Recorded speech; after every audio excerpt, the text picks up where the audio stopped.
ዋን ጥቅም አልባ የማድረግ ተግባር ማሳያ ብለውታል።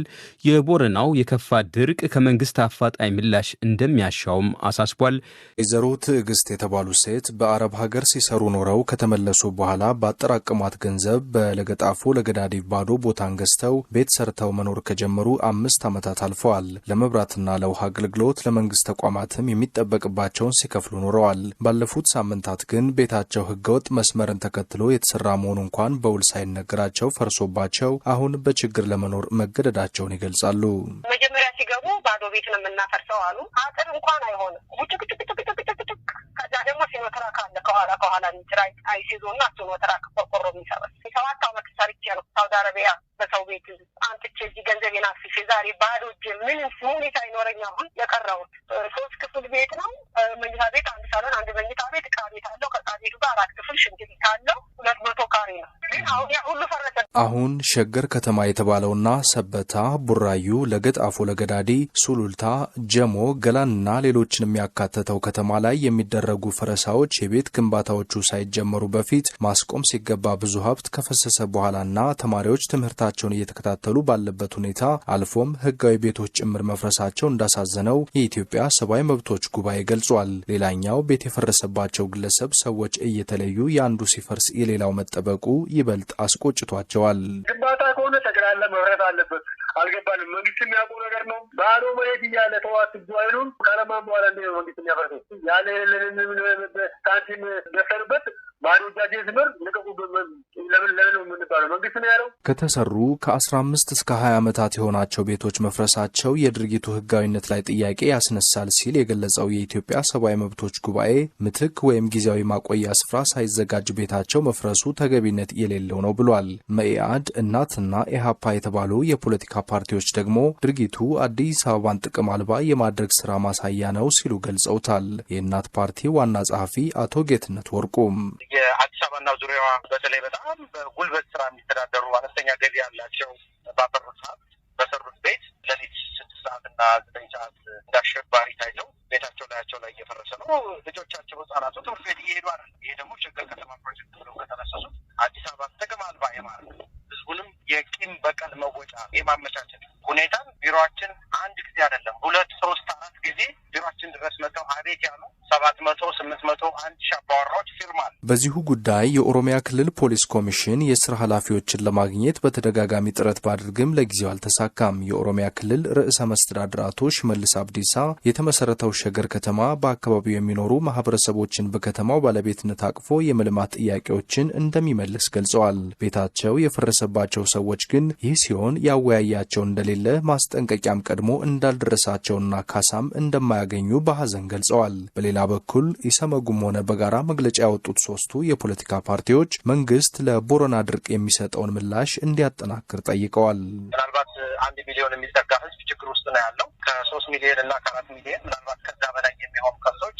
እየረገፉ ነው። ይሄ እንግዲህ በውል የሚታወቁትን የቤት እንስሳት የምንላቸውን ነው። ነገ የዱር እንስሳት እያልን የምናነሳቸውን አሁን ቅንጦት ስለሆነ ነው ያንን ህጻናትን ትምህርት ቤት የማይሄዱትን ሳንቆጥር እንግዲህ ይህን ያህል እየሆነ ነው እና ስንዴ ወደ ውጭ ኤክስፖርት እያደረግን ነው እየተባለ በሌላ በኩል ደግሞ በልማቱ ብዙ ቦታ ደርሻለሁ እያለ የሚፎክረውን የኦሮሚያ ክልል መንግስትና የፌዴራል መንግስቱ በባዶ ሜዳ የሚነግሩንን እየገረመን ይሄ ሁሉ እልቂት እስኪፈጠር ድረስ ምን እየሆነ ነው የሚል ጥያቄ ጠይቀን ለህዝብና ለኢንተርናሽናል ማህበረሰቡ ነው ጥሪ ያደረግነው። ቦረናና አካባቢው ላይ በድርቁ ለተጎዱ ዜጎች ድጋፍ ይዞ ለመድረስ ግለሰቦች፣ ድርጅቶችና የመንግስት ተቋማት ርብርብ እያደረጉ ሲሆን የኦሮሚያ ብሔራዊ ክልላዊ መንግስትም የድጋፍ ጥሪን አሰምቷል። ዓለም ጤና ድርጅት ለትግራይ ክልል የመድኃኒትና ሕክምና ቁሳቁስ ድጋፍ አደረገም። ትናንትና ለትግራይ ክልል ጤና ቢሮ የተበረከተው የመድኃኒትና ሌሎች የሕክምና ቁሳቁሶች ድጋፍ በአጠቃላይ ከ120 ሜትሪክ ቶን በላይ መሆኑ ተገልጿል። ድጋፉ የተለያዩ መድኃኒቶች፣ የሕክምና መሳሪያዎችና ሌሎች የጤና ዘርፍ አጋዥ ግብዓቶችን ያካተተ ሲሆን ትግራይ ክልል ውስጥ ያለውን የጤና አገልግሎት ለማገዝ ይውላል ተብሏል። ለዝርዝሩ የመቀለው ዘጋቢያችን። ጦርነቱ ምክንያት በትግራይ 80% በሚሆኑ የጤና ተቋማት ላይ ውድመት መድረሱ፣ መደበኛ የመድኃኒትና የሕክምና መሳሪያዎች አቅርቦት መስተጓጎሉ፣ በአጠቃላይ የጤና ስርዓቱ መፍረሱ በተለያዩ ጊዜያት የሚወጡ የክልሉና የዓለም አቀፍ ተቋማት ሪፖርቶች ያመለክታሉ። ይህ በጦርነቱ በጦርነቱ ምክንያት የተጎዳ የትግራይ የጤና ዘርፍ ለመደገፍ ያለመ ድጋፍ ከዓለም ጤና ድርጅት መቅረብ የጀመረ ሲሆን ድርጅቱ በትላንትናው ዕለት 122 ሜትሪክ ቶን የሚመዘን የሕክምና ቁሳቁስና መድኃኒቶች በክልሉ የጤና ዘርፉን ለሚመራ ለትግራይ ክልል ጤና ቢሮ አስረክቧል። በዓለም ጤና ድርጅት የሰሜን ኢትዮጵያ ምላሽ ስራ አስኪያጅ ማንጆሪ ሙፓንዳሬ ለክልሉ እጅግ በጣም አስፈላጊ ያሉት የመድኃኒትና የሕክምና ቁሳቁሶች ለትግራይ ጤና ቢሮ ሲያስረክቡ እንደገለጹት WHO በሰሜን ኢትዮጵያ በነበረው ግጭት የተጎዱትን ለማገዝ 650 ሜትሪክ ቶን የሕክምና መሳሪያዎችና መድኃኒቶች አቅርቦት ለአፋር፣ አማራና ትግራይ ክልሎች የሚያቀርብ መሆኑ የተናገሩ ሲሆን የዚሁ አካል የሆነ የጤና ድጋፍ ደግሞ 122 ሜትሪክ ቶን ለትግራይ መቅረቡ አስታውቀዋል። የመድኃኒትና የሕክምና መሳሪያዎች አቅርቦቱ የተለያዩ የምርመራ ኪቶች፣ ተላላፊና ተላላፊ ያልሆኑ በሽታዎች መድኃኒቶች፣ የምግብ እጥረት ተጠቂዎችን የሚያግዙ ግብአቶች፣ የተለያዩ የበሽታ ቅድመ መከላከያ መሳሪያዎች፣ አስፈላጊ የሕክምና ቁሳቁሶችና ሌሎች ያካተተ ነው። እንደ የዓለም ጤና ድርጅት በግጭቱ በተጎዱ በሰሜን ኢትዮጵያ በሶስቱ ክልሎች ያሉትን ህዝቦች የጤና ድጋፍ ማድረጋችንን እንቀጥላለን። የዓለም ጤና ድርጅት የመድኃኒትና ሌሎች የሕክምና ግብአቶች ድጋፍ የተረከቡት የትግራይ ጤና ቢሮ ኃላፊ ዶክተር አማኑኤል ኃይለ በበኩላቸው አሁንም በትግራይ ያለው የመድኃኒትና የሕክምና ግብአቶች አቅርቦት ካለው ፍላጎት አንጻር ዝቅተኛ መሆኑ የጠቀሱ ሲሆን ይህ ለማገዝ ዓለም አቀፍና የሀገር ውስጥ ተቋማት መልካም ጅማሮ እያሳዩ ስለመሆኑ ጠቁመዋል። ከጦርነቱ በፊት የነበሩ የጤና ችግሮች አሁንም አሉ ትግራይ ውስጥ። ከዛ በተጨማሪም በሚሊዮኖች የሚቆጠሩ ሰዎች ከቤታቸው ተፈናቅለዋል። ብዙ ወረርሽኞች ትግራይ ውስጥ ተከስተዋል። ስለዚህ የመድኃኒቱን ፍላጎት ስናየው ከጦርነቱ በፊትና አሁን በከፍተኛ ሁኔታ ጨምሯል። ግን አቅርቦቱ ደግሞ እዚህ ገባ የሚባል አልሆን ብሎ በጣም ብዙ ሰዎች ብዙ ዋጋ ከፍለዋል። ብዙ ስቃይ ያለ አሁንም ከሰላም ስምምነቱ በኋላ ተስፋ ሰጪ የሆኑ ጅማሬዎች ነበሩ። ግን ጥቂት ሳምንታት እንደቀጠለ እንደገና ሙሉ ለሙሉ ነገሮች ተቀዛቅዘው ተመልሰን ወደ ነበርንበት ከባድ ችግር ተመልሰናል። አሁን ደግሞ በቅርቡ በዓለም የጤና ድርጅት ሌሎች አጋር ድርጅቶችም እንደዚሁም ደግሞ በኢትዮጵያ መንግስት ስር ያለው ኤፕሳ ጅማሬዎቹ ጥሩ ናቸው፣ አበረታች ናቸው። ከዚህ በተጨማሪ ዶክተር አማኑኤል የትግራይ የጤና ስርዓት መልሶ ወደ ስራ ለማስገባት ሰፊ ድጋፍ እንደሚጠበቅ ጠቁመዋል።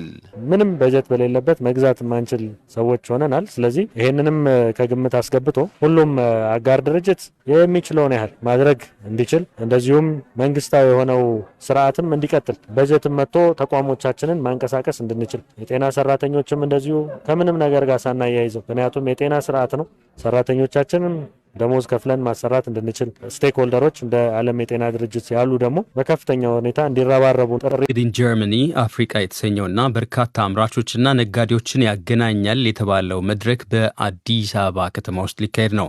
የአዲስ አበባ የአፍሪካ የፖለቲካ ማዕከልነትን ከግንዛቤ ውስጥ በማስገባት ይሰናዳል የተባለው ይህ የንግድ መድረክ በንግዱ ዘርፍ ቁልፍ ለሆኑ የአፍሪካ ኢንዱስትሪዎች መድረክ ይሰጣል ተብሎም ታልሟል። ከፊታችን ሐሙስ የካቲት 23 ቀን ጀምሮ እስከ የካቲት 25 ቀን 2015 ዓ.ም ይሰናዳል የተባለው ይህ መድረክ በአፍሪካ ምድር ትልቁ የጀርመን ዝግጅት ነው ተብሏል። ዝግጅቱን በማስመልከት ዛሬ አዲስ አበባ ከተማ ውስጥ የተሰጠው መግለጫ 1500 በላይ ጀርመናውያንና የአፍሪካ ባለሙያዎች፣ ኢንቨስተሮች፣ ዲፕሎማቶችና የመንግስት አካላት በመታደም የንግድ ትስስሮችን ያጠናክሩበታል የተባለው ሜድ ኢን ጀርመን መድረክ ለአፍሪካ ገበያ በልዩነት የተዘጋጁ ታዋቂ ምርቶች፣ የምርት መለያዎችና አገልግሎቶች የሚለዋወጡበት ነው ተብሏል። በርካታ ጎብኚዎችና ውሳኔ ሰጪ አካላት የሚታቀፉበት ነው የተባሉ ዝግጅቱ ከንግድ ባዛር ጎብኚዎች በተጨማሪ የኮንፈረንስ ተሳታፊዎችና ዲፕሎማቶችን አካቶ እንደሚካሄድም ነው የተገለጸው። ሁነቱን አስመልክቶ አዘጋጆች ዛሬ በአዲስ አበባ በሰጡት ጋዜጣዊ መግለጫ መድረኩ በአይነቱ የተለየና ግዙፍም ነው ብለዋል። እስክንድር ነጋሲ የንግድ ትርኢት አማካሪና የዚህ መድረክ አስተባባሪ ናቸው።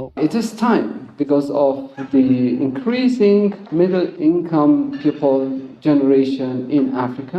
በአፍሪካ አሁን ላይ ወደ መካከለኛ ገቢ እያደጉ ያሉ ሰዎች መበራከታቸው መሰል ሁኔታዎች ለማዘጋጀት ጊዜው ነው ያስብላል። አፍሪካ አሁን የተሻለ ከፍ ያለ ምርትና አገልግሎት ያሻታል። ይህ ፍላጎት የጀርመን ምርት ላይ በተለይ ከፍ ማለቱ የዚህ አይነቱን መድረክ እንድናሰናዳ ገፋፍቶናል። የዚህ መድረክ ዋና ሀሳብ ንግድ ማከናወን ሳይሆን የጀርመንና አፍሪካ ግንኙነት ወደ ላቀ ደረጃ ማሳደግ ነው። ጀርመን በንግዱ ተሳትፎ በአፍሪካ የነበራት ለስላሳ እርምጃም ለመቀየር ያለመ ነው። የአፍሪካውያን የጀርመን ምርት ፍላጎት ማደግና የጀርመን መንግስትም ትኩረት ለአፍሪካ ከባለፈው ሁኔታ አሁን መጠንከሩ ስለ ሁኔታው እንድናስብ ገፋፋን። የአፍሪካ የፖለቲካ ማዕከል በመሆኗ ለሁኔታው የተመረጠች ኢትዮጵያ የፊታችን ሐሙስ ከአፍሪካ የሚመጡ ተወካዮች ከከፍተኛ የጀርመን ልዑካን ጋር ይገናኙበታል። have all Africans coming to Addis Ababa and meet with Germans. ሐሙስ የሚከፈተው የ2023 የጀርመን አፍሪካ ንግድና ኤክስፖ አዲስ አበባ የሚገኘው የጀርመን ኤምባሲ ከጀርመን ንግድ ሚኒስቴር ከኢትዮጵያ አካባቢ ጥበቃና የአፍሪካ ህብረት እንዲሁም የኢትዮጵያ መንግስት ከጀርመን ባደን ቩርትበርግና ባቫሪያ ግዛቶች ጋር በትብብር ያዘጋጁት ነው ያሉት ደግሞ በኤምባሲው የኢኮኖሚ ባህልና ፕሬስ ክፍል ዋና ጸሐፊ ኦኑልየል ናቸው። This event will be a platform for key African industries to enhance multilateral trade relationships. ይህ እውነት ለቁልፍ የአፍሪካ ኢንዱስትሪዎችና ዘርፈ ብዙ ግንኙነቶች መነሻ የሚሆን ነው። ከበርካታ ሀገራት የመጡ ተሳታፊዎችን የሚያገናኘው ኤክስፖና የፓናል ውይይቶች የጀርመን አፍሪካ ኢኮኖሚያዊ ትብብር፣ የ2023 የአፍሪካ ፋይናንስ፣ የባቫሪያ የአፍሪካ ተሳትፎ፣ የአፍሪካ ነጻ ኢኮኖሚያዊ ቀጠና እድልና ተግዳሮቶቹ በሚሉና በሌሎች ርዕሶች ሐሳብ ይለዋወጣሉ። ከ2500 በላይ የጀርመንና አፍሪካ ዲፕሎማቶች፣ ልዩ ልዩ ባለሙያዎች የሚታደሙበት መድረኩ አብይ የግንኙነት ነጥቦች ላይ ለመምከር የተለየ እድልም ይፈጥራል። በተጨማሪም የጀርመንና አፍሪካ ተወካዮቹ በትምህርት ተግዳሮት ላይም ሐሳብ ይለዋወጣሉ። በመሰረተ ልማት ግንባታ፣ የከተማ ንጽህና፣ ስነ ህንጻና አካባቢ ጥበቃ ብሎም በዲጂታላይዜሽንና የማሽነሪ ማምረት ስራ ላይ የተሰማሩ የጀርመን ኩባንያዎች ተወካዮችም የዚህ መድረክ ተሳታፊ ሆነው ልምዳቸውን ያጋራሉ። እንደ ግብርና ላሉ ድጋፍ የሚሆኑ ፋይናንስን በተመለከተም ከዓለም ባንክና ከዓለም አቀፍ የገንዘብ ፈንድ ጋርም ውይይት ይደረጋል። የጀርመን ህግጋት ላይም ለኢትዮጵያና አፍሪካውያን ባለሙያዎች ገለጻ ይደረጋል። በጀርመን በግዙፍ ኢኮኖሚያዊ እንቅስቃሴያቸው ተምሳሌት የሆኑ ሁለቱ የጀርመን ግዛቶች የባደን ቩርትበርግና ባቫሪያ ተወካዮች ሁነቱን ለማድመቅ አዲስ አበባ ይገኛሉ። Baden-Württemberg and Bavaria. አቶ እስጢፋኖስ ሳሙኤል ደግሞ ዘላንድ የተሰኘው የጀርመን ኢኮኖሚ ግዙፉ ባለድርሻ ክልል የሚሰኘው ባደን ቩርትበርግ የምስራቅ አፍሪካ የኢኮኖሚ ተወካይ ናቸው። የአፍሪካን ተሳታፊዎች ያሉበት ከጀርመን የመጡ ልኡካን ቡድኖች ያሉበት የእውቀት ልውውጥን ለማምጣት ትልቅ ፎረሞች አሉ፣ ውይይቶች አሉ። ኤግዚቢሽን መልክ ደግሞ 40 የሚሆኑ ካምፓኒዎች ይሳተፋሉ። ትልቅ ጥቅም ያለው ዝግጅት ነው። ከሚሳተፉበት አካሎች አንዱ ለምሳሌ የጀርመን ልማት ባንክ አለ፣ KfW ባንክ የሚባለው ወይም DEG ባንክ የሚባለው። ትልቁ ቦታ የማየው ምንድን ነው የዚህን ኤግዚቢሽን የመገናኘት መድረክ ነው። የኢትዮጵያ ባለሀብቶች ከጀርመን ባለሀብቶች ጋር፣ ህግ ፈጻሚዎች ከጀርመን ጋር የመገናኘትና የንግድ እንደዚሁም ደግሞ የኢንቨስትመንት ትስስር እንዴት ሊያድግ ይችላል ብሎ መወያየቱ በ3 ቀን ያህል ትልቅ መፍትሄ ይሰጣል ብዬ አምናለሁ። ሁለቱን አገር ግንኙነት የማሳደግ ፖቴንሻሉ ትልቅ ነው። ግዙፍ የሚባለው የሚጠበቀው የቢዝነስ ትስስር ይሄ ነው። ጀርመኖች ለረጅም ጊዜ አፍሪካ ላይ ኢንቨስት የማድረግና በቢዝነስ መልክ መጓጓዙ ላይ ቀዳሚ አልነበሩ። ይሄኛውን አዲስ ምዕራፍ የሚከፍት ነው ብለን እናምናለን። ኢትዮጵያ ውስጥ የስደተኛ ተቀባይ ክልሎች የአካባቢ አስተዳደሮች ከዓለም አቀፍ የስደተኞች ምላሽ ማዕቀፍ አንጻር ሚናቸው አናሳ መሆኑን ጥናቶች አመለከቱም። በስደተኞችና ተገን ጠያቂዎች አቀባበልና አስተዳደር ላይ ያተኮረ ጥናታዊ ውይይት ማሰራጫ ጣቢያችን በሚገኝበት ቦን ከተማ ውስጥ ትናንት ተካሂዷል። ታምራት ዲንሳ ውይይቱን ተከታትሏል። ትናንት እዚህ ቦን የተካሄደው የባለሙያዎች ምክክር መድረክ ከስደተኞችና ተገን ጠያቂዎች አያያዝና አስተዳደር አንጻር ይታዩ የነበሩ ችግሮች በዘላቂነት ለመፍታት ከዓለም አቀፉ የፖሊሲ ማዕቀፍ አተገባበር አንጻር የኢትዮጵያን ተጨባጭ ሁኔታ የተመለከቱ ጥናቶችን አዳምጧል። ኢትዮጵያ ከአጎራባች ሀገራት ተቀብላ እያስተናገደች ካለው 840 ሺህ በላይ ስደተኞችና ተገን ጠያቂዎች መካከል ከ360 ሺህ በላይ ወይም ከ44 በመቶ በላይ ስደተኞችና ተገን ጠያቂዎችን ተቀብለው እያስተናገደ የሚገኘው የጋምቤላ ክልል ነው። ክልሉ በዘርፈ ብዙ የጸጥታና አስተዳደራዊ ችግሮች ውስጥ ሆኖም 10 ዓመታት የተሻገረውን ስደተኞች ተቀብሎ የማስተናገድ ስራውን ቀጥሏል። ነገር ግን በክልሉ ከሚገኙ የስደተኞችና ተገን ጠያቂዎች አንጻር ዓለም አቀፉ አጠቃላይ የስደተኞች ምላሽ ማዕቀፍ ተግባራዊነት ተግዳሮቶች ገጥመውታል። አቶ ግዛቸው ተሾመ በጋምቤላ ዩኒቨርሲቲ የሰላምና ደህንነት ረዳት ፕሮፌሰር ናቸው። ከዓለም አቀፍ የስደተኞችና ተገን ጠያቂዎች አያያዝና አስተዳደር አንጻር በጋምቤላ የስደተኞች ምላሽ ማዕቀፍን ተግባራዊ ለማድረግ በየደረጃ ያሉ የመንግስት አካላት በሂደቱ የነበራቸው ተሳትፎ አነስተኛ መሆኑን በጥናት መለየቱን ይናገራሉ። ሎካል አካላት ዲስትሪክት አድሚኒስትሬሽን ይጨምራል፣ ሪጂናል አድሚኒስትሬሽን ምን ያህል ትርጉም ያለው ተሳትፎ አላቸው የሚለውን ላይ ነው እና በአጠቃላይ ፕሮሰሱ ላይ ብዙም ሎካል ኢንስቲትዩሽን እና የነሱን ኦቶሪቲዎች ብዙም ፓርቲስፔት ያደረገ አካሄድ እንዳልነበረ በአጠቃላይ መገንዘብ ችለናል። ይህን መሰል ዓለም አቀፍ ፖሊሲዎች እንደ ጋምቤላ ባሉ በመሰረተ ልማት ወደ ኋላ በቀሩና በውስን አስተዳደራዊ አቅም በሚንቀሳቀሱ ክልሎች ላይ ተግባራዊ ለማድረግ ተጨባጭ ሁኔታዎችን ታሳቢ በማድረግ የስደተኞች አስተዳደር ችግርን በዘላቂነት ለመፍታት እንደ መፍትሄ መቀመጡን አቶ ግዛቸው ይገልጻሉ።